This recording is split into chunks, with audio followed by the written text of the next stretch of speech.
AKP SW bersama menantunya Ibda D serta dua kawan berinisial H dan NY menguras harta tukang bubur ratusan juta rupiah. Modusnya, berjanji meluluskan anak tukang bubur menjadi anggota Polri.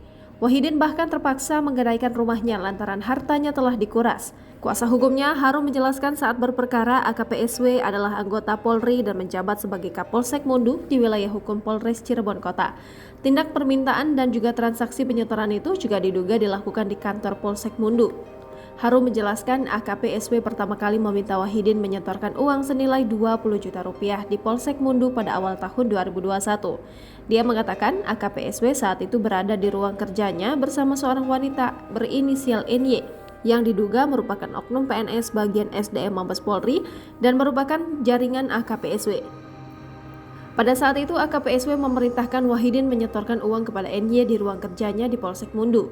Wahidin juga menerima bukti kwitansi pembayaran. Selang beberapa jam AKP SW kembali menelpon Wahidin untuk menyetorkan uang senilai 100 juta rupiah. Wahidin kaget dan langsung merasa tertekan. Namun AKP SW terus meyakinkan Wahidin. AKP SW juga mengaku akan kena marah dari Mabes Polri bila Wahidin tidak melanjutkan dengan membayar 100 juta rupiah. Lantaran kalut, Wahidin pun langsung mencari pinjaman uang dengan menggadaikan sertifikat rumahnya. Apalagi dia sangat berharap putra pertamanya menjadi polisi.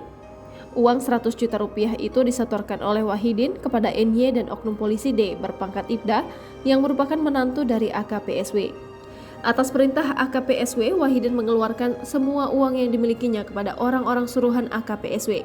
Tak cukup di situ, AKP SW disebut terus meminta Wahidin menambah setoran uang senilai 20 juta rupiah untuk biaya BIMLAT atau bimbingan latihan 20 juta rupiah, untuk biaya psikotes 150 juta rupiah, untuk panitia seleksi penerimaan anggota Polri tahun 2021-2022. Harum memastikan total uang yang dikeluarkan Wahidin atas permintaan oknum AKP SW melebihi 310 juta rupiah. Pasalnya, banyak pengeluaran yang juga tidak tercatat. Jangan lupa subscribe, share, komen, dan like ya!